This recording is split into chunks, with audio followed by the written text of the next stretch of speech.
Brad Cornelsen with us. I don't know if Coach, you've got anything to start with. You want to open with a question? Oh, I want to just say, how proud we are of the players. You know what they had to go through this year. I mean, it changed, week to week, and from the beginning of the summer to the very end, and you know, just all the things that people don't even know about, on a daily basis that came with this year and this season. So proud of the way they stuck together and finished it off, and there's a lot of other people involved in that, off the field, not just the coaches, but all the support staff too. Is just an amazing job, and appreciate all those guys for that. All right, Andy, you want to start? Yeah, Brad, with Taj Bullock, that was a guy whose commitment came together quickly after another guy decided to go somewhere else. What was that process like, doing that so fast? And Fuente has described him as a grateful kid that is just kind of eager for the opportunity. What's his personality like? Yeah, he was excited. It was one of the coolest, when we got on Zoom and offered him this summer, whenever that was. I mean, just really excited, him and his family from the very beginning, really excited about Virginia Tech. And he's a extremely sharp kid. I mean, really focused. Every single Zoom we did, talking football or whatever it was, academics to the weight room to campus virtual tours, whatever it was, I mean, just completely locked in. Just the kind of guy at the quarterback position that, those are the little things that you're watching and evaluating, and just really excited about him. Got a big frame, got the ability to do both. Has kind of been a proven winner. It's tough. All the things you look for in a leader at that position, and he did his kind of due diligence in a short amount of time, and we had some ground to make up in that period, and him and his family were great, and all the people in our recruiting department and those people that help us in that process did a great job, and it came together pretty quick. And you have a lot of guys listed as running backs, at least initially, as signees in this class. I'm not sure if they'll stick at those spots, but what did you see in Kenji and Malachi and some of those guys? And do you expect them all to stick there or possibly go to other positions? Oh, they're all explosive kids. They jump off the film at you with just their explosiveness, speed, quickness. Those are typically the best players on a high school team, or the guys that they can just put back there and hand the ball to. So, yeah, you never know what's going to happen, but those guys, I mean, we're excited about them at that position, and they all, they're all a little bit different, but what they can do with the ball in their hand and just their ability to be explosive, their talent, their quickness, their vision, those are the things that we're excited about. Would you anticipate Howard staying on offense, or is he one that's going to be maybe wrestled over between the two sides? Well, he can certainly do a number of things. As a young player, he was, you watch his highlights. There were a lot on defense. As his career moved along, which typically happens, in high school, those better players, the coaches are going to put them on offense and protect them a little bit and take some snaps off of them at defense. So he can do a little bit of everything, and what we like about him is he's willing to do whatever. He wants to be here. He wants to be coached, and wherever he needs to help us the quickest is what he's all about, and that's what we're excited about. Thank you. Mike Barber. Yeah, Coach, there's a sort of long tradition for Tech fans of criticizing the offensive coordinator. I'm curious how you kind of view, if you're aware of any of the criticism, and what it means to have a coach like Coach Fuente who clearly supports you. Sure. I mean, I grew up in a coaching family, so I knew what I was getting into in this profession, and certainly at this position on a staff. So I promise you I have plenty to worry about during a game week. So, yeah, a lot of that I'm not aware of, but There's no value that you can place on, not just having a head coach that's going to be behind you all the way 100%, tell you to go call your game, don't worry about it.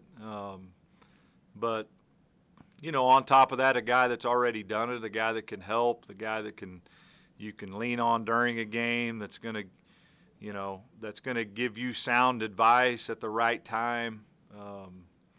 Yeah, I mean that's huge, and there's always going to be criticism. There's always calls that I want back. That'll never change. And so I'm just proud. I'm proud of our guys. The other guys, the staff on offense and the amount of time they put into coaching their guys and helping with the game plan and their role on game day. I mean, it's a group effort, and getting the kids to 1 week at a time kind of regroup and go buy into a game plan and kind of rejuvenate themselves emotionally to go lay it on the line is hard to do. I think we had a nine week stretch of that, which is not real typical, but proud of just there's a number of different guys that had to step up at different times between COVID and injuries and whatever. So proud of the way those guys stood together, kept fighting, finished. Just keep going, and there were some things we did really well at times. There were some things that we needed to do better at times, but love the guys, the young guys we got coming back. Excited to turn the page on this year and get these guys back after a good break and start the next chapter. When you finally did get that break after the 9 games, you had the open date. Coach said you did the self-scout. I'm curious, statistically, you had a tremendously productive offense. Third downs were a problem. What did you see as you looked at, why things were working so well but not clicking on third down? Well, the first thing you always notice is the distance, right? I mean, it's easy to look at the third and shorts and realize that you're pretty efficient, and the longer it gets, the harder it goes. And that's the first thing I wanted to look at, was to make sure that was still the case, and that comes back to being a little bit better on the first 2 downs. But there was nothing predictability wise. A couple things that we wanted to maybe do a little bit more of that had been good for us that we probably needed to go back to a little bit more. But it's every week the defenses play you a little bit different, and that certainly plays a lot into what kind of mode you're going to be in the certain down and distance situations on third down.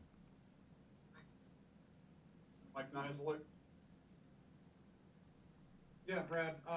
Witt said yesterday, I don't know if you heard his comments, but that he wanted to humanize you. He felt like fans didn't know you and didn't have a good feel for who you are. What do you make of those comments? Has he told you that behind the scenes? I mean, when you hear that, what does that make you think? Oh, I don't know. I mean, I appreciate the remarks, from him yesterday, and I don't. I mean, I think it's more what you guys were talking about. It comes with the territory, and Coach Fuente, to his credit, takes as much of this off of us, of his assistants, as he possibly can, because he knows where our minds are and what we spend our time doing, and so to alleviate any of that is a help to us, and so I mean, I don't really know what to make of that or what's to come of that. That's not for me to decide, or basically Pete runs the show and I just do whatever he tells me to do. So with the quarterback development, I mean, I know 2020 was a hard year. How do you feel like you guys have done the last couple of years, and do you feel like you haven't seen enough improvement from year to year from the guys that have carried over? You know, it's been we've had more guys play and more guys capable of playing. It feels like, you know, the last couple of years, and that's a good problem. It's a bad, like you can look at it either way. I mean, there is certainly something to one guy being the guy and getting every start and every rep in multiple years. Like, there is something that comes along with that. There's also some real advantage in having multiple guys that have played, that can play, that you do play. It's hard to make it through a season with one guy. It hasn't happened very often to very many teams. But all we know how to do is continue to work those guys and develop them. You're developing them off the field and how to, what to look for. They got to learn their own system first, and then they got to know what's coming on with the defense and how to anticipate. And then just as many reps as they can possibly get in practice. It's been certainly the last 2 years we've had to play a lot more than we normally would, but never satisfied, with how much better we can continue to get, and managing the game, making the plays that are there, taking care of the football, all those things that we talk about week in and week out.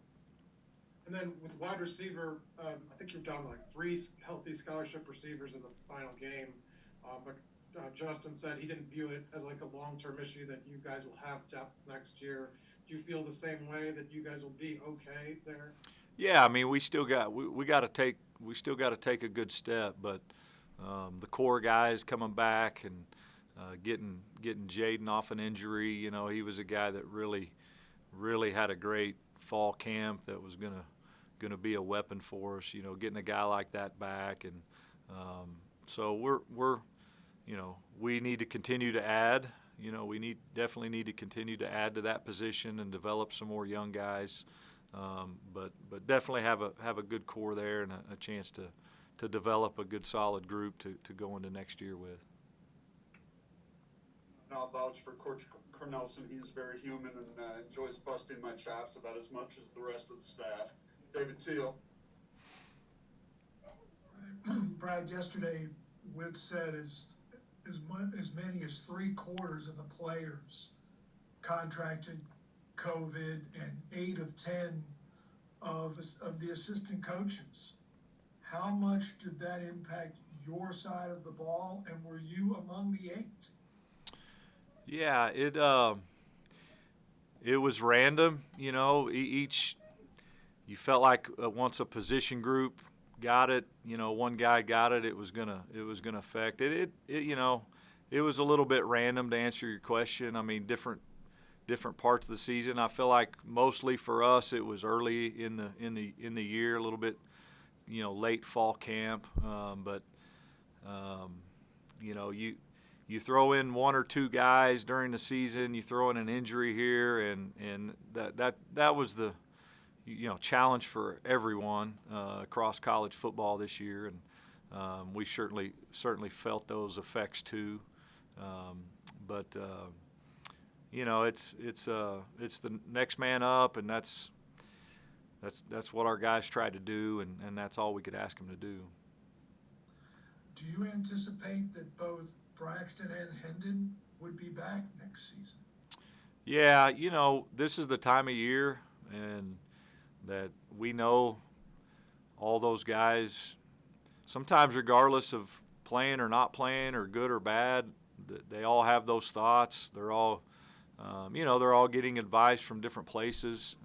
So I'm sure those things are out there, but right now it's about these guys leaving on a high note, getting away from here, getting with their families, turning the page on 2020 and coming back refreshed and ready to go. Andrew. Hey, Coach, just want to ask you about James Mitchell and the weapon he's been for y'all this season. I know he did everything from playing tight end to almost being y'all's quarterback against Clemson. to returning punts. I know he's got a lot of draft stock. If he does enter the draft, I mean, can you just talk about what he's done for this program? Yeah, he's been tremendous. Not just what he's able to do on the field, but you know what you're going to get every single day. I mean, he's never on a list.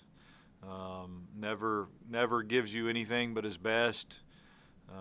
Really, really smart. Just you wish you had a whole team full of guys just like that. But offensively speaking, I mean, he's so versatile.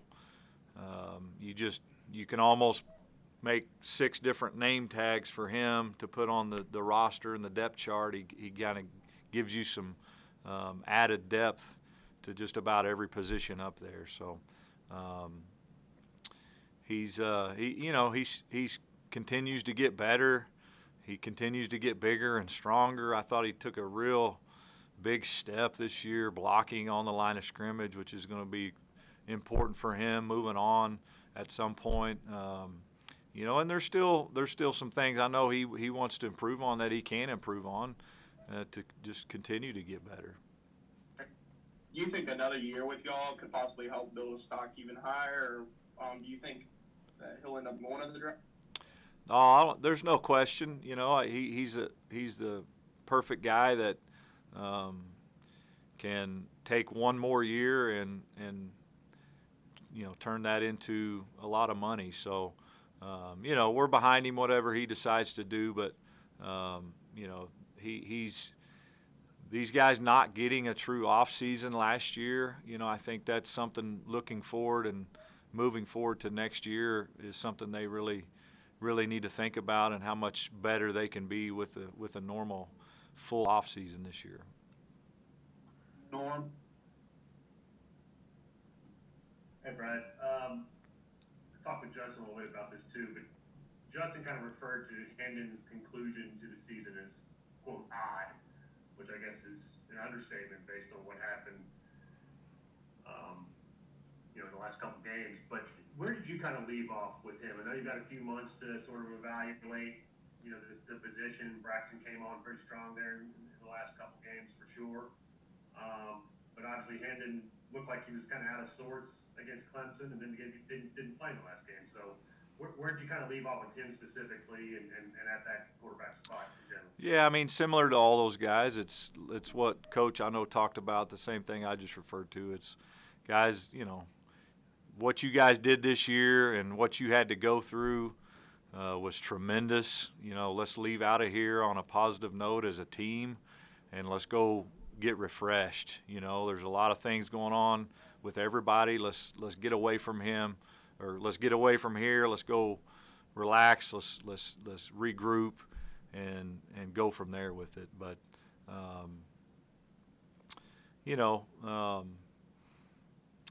those two guys the whole season, played both roles. I mean, similar things happened the other way around earlier in the season with Hendon and Braxton too. So I told them both. I mean, there could have been a lot of drama every single week in the quarterback room, and it could have taken away a lot of time and energy from me and the head coach on dealing with that, and there wasn't at all. And so that's the first thing that we talked about before they left this week was I wanted to make sure they understood I appreciated that part of it, because it doesn't always happen that way, but they both handled it the right way, and we sure appreciate that. And you mentioned, and any offensive coordinator feels this way, that there are calls that you'd like to have back.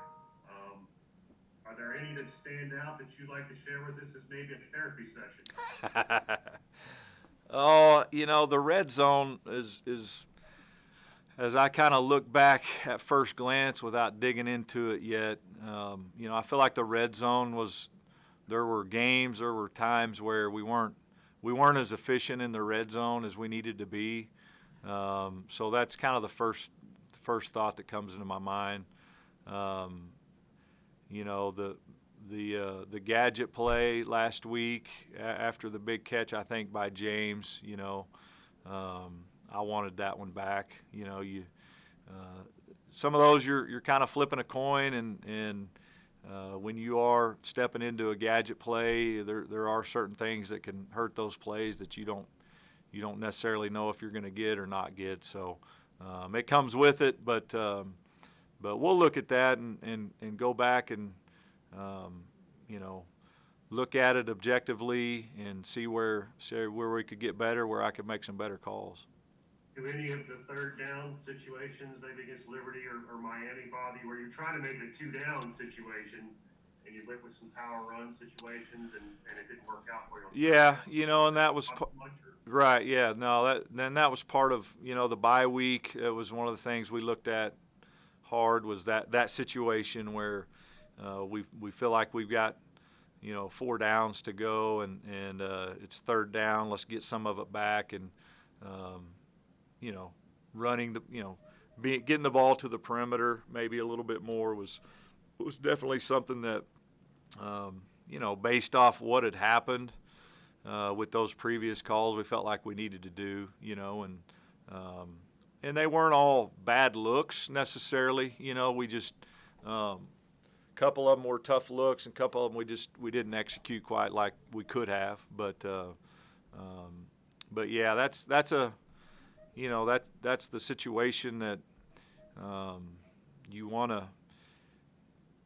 don't want to be too conservative, but you do know you have another down, so you know, part of it is you're counting on maybe the defense feeling like you're not going to run it up inside because it's third and a little bit more than it normally would be in those type of play calls. So a couple more, Tim.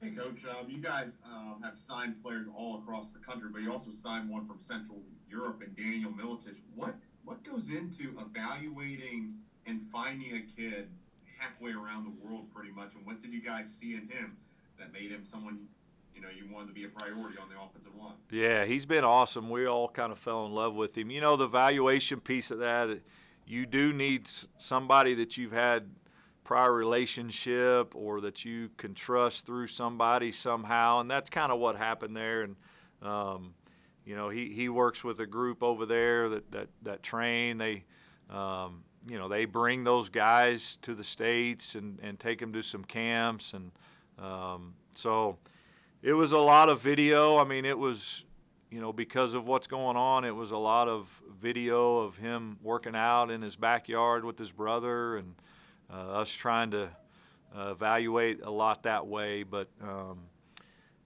he's a neat kid. We're excited. He's fired up to be here.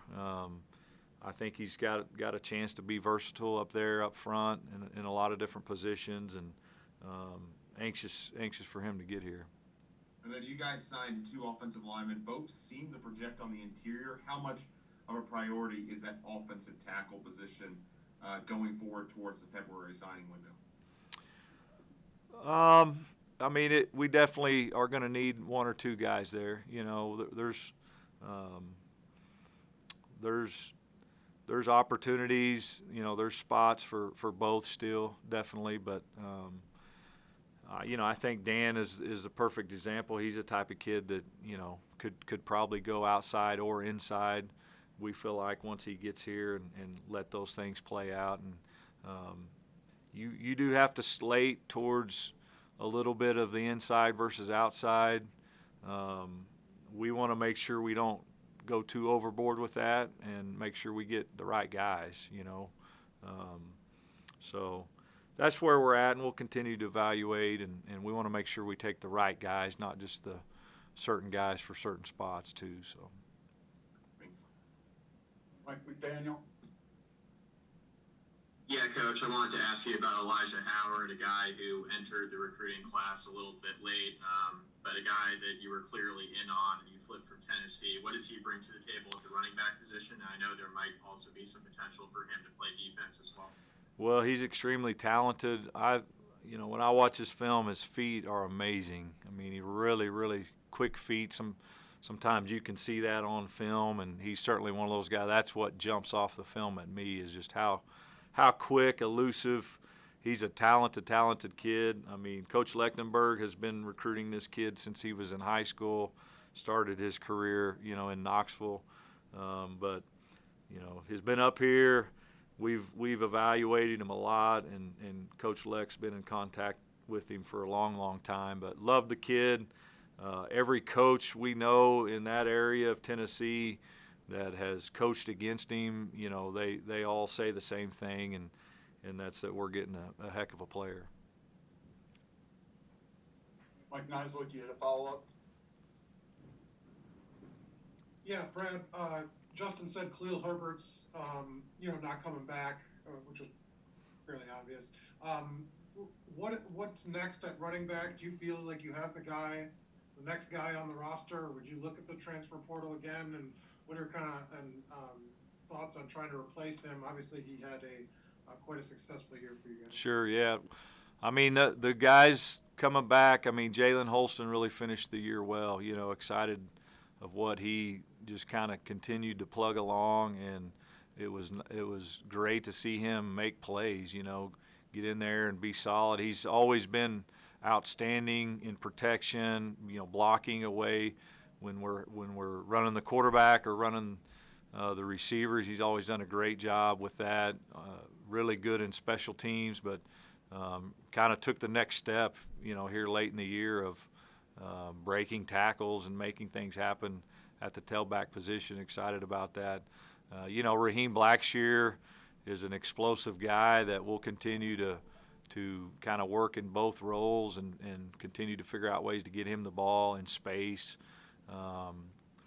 You know, Keyshawn King is a young guy that we still have a lot of hope for. That's got a tremendous amount of talent that we'd love to see continue to come on and take that next step. You know, he could give us a huge spark at that position. You know, Marco Lee showed a little bit at the end of the year. He's a guy that, man, he just shows up and does his job every day and likes football and likes to work. And if he'll just continue to do that, he's going to be a guy that can find a role and help us out. You know, and then it's young guys that just got to continue to come on. The new guys coming in, the new guys that came in this fall that, you know, that were on scout team all year. It'll be time for them to get their feet wet and just go compete and see how it shakes up. If Christian Darrisaw was to leave, is Parker Clements a guy that would be ready next year to step in at tackle? I mean, what have you seen from him? Obviously, huge kid. Yeah, he's going to have a chance. I mean, you know, he is still a true freshman right now, but we're extremely excited about him.